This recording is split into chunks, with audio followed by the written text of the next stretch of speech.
Je m'appelle Frédéric Clarambeau, je suis le propriétaire avec ma compagne et ma maman de l'entreprise Clarambeau qui se situe sur le zoning de Créalis. On est une entreprise familiale, étant donné qu'on travaille à trois, qui produit des gourmandises. Des gourmandises, c'est au sens large des bonbons, des pop-corn et des biscuits apéritifs salés. On utilise uniquement des ingrédients de la plus haute qualité, des farines artisanales, du fromage AOP, du beurre de bonne qualité et on n'utilise absolument aucun colorant, aucun arôme artificiel. Alors je pense qu'on a créé une entreprise parce que tout vient de la volonté de ne pas avoir de compromis. Pas de compromis parce qu'on a un cahier des charges qui est quand même très strict. On veut des produits qui sont délicieux, à base d'ingrédients artisanaux, d'ingrédients de qualité, avec un prix pas trop élevé. Tout ça, c'est pas possible en faisant 3 sachets de marshmallows sur le coin d'une table. Soit c'est pas rentable, soit c'est pas bien fait, Et donc, pour pouvoir répondre à ce cahier des charges, à ne voir aucun compromis, pouvoir continuer à faire de la recherche et du développement, il a fallu qu'on mette les pieds dans la mare et qu'on se mouille un petit peu et qu'on dise non, il faut qu'on ait une structure, il faut qu'on ait de l'aide, il faut qu'on ait du matériel adapté, quoi.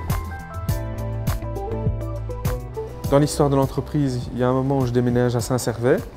Voyant que l'atelier n'était pas adapté, j'ai fait appel au BEP et eux m'ont aidé à trouver d'une part le hall où on est installé à l'heure actuelle sur le zoning de Créalis. Le BEP m'a permis de faire l'analyse financière et de s'assurer qu'on rentrait dans les chiffres. Et puis plus récemment, avec la croissance du chiffre d'affaires, avec la volonté d'acheter du matériel un petit peu plus costaud pour pouvoir faire des volumes plus importants, ils m'ont également aidé à me suivre dans ce cadre-là, quoi. Aujourd'hui, on voit le changement dans l'atelier, c'est-à-dire qu'on vient juste de recevoir le nouveau matériel qu'on a commandé. On est passé d'un batteur qui faisait 20 litres à un batteur qui fait 60 litres. On avait un four où on pouvait mettre 4 plaques de cuisson, on va passer un four où on a 24 plaques de cuisson, on multiplie par 6. On s'est dit que voilà, il fallait transposer ce qu'on faisait bien et le faire en plus gros volume. Et ne pas dénaturer l'activité en elle-même, mais passer à des plus gros volumes. Le futur de l'entreprise, comment est-ce qu'il se dessine actuellement? Il se dessine plutôt bien pour l'instant. Donc les volumes de production et la demande des clients fait qu'on va devoir engager au moins un équivalent temps plein dans les 6 à 12 mois, quoi. Ça commence à devenir plus grand que nous. On va devoir commencer...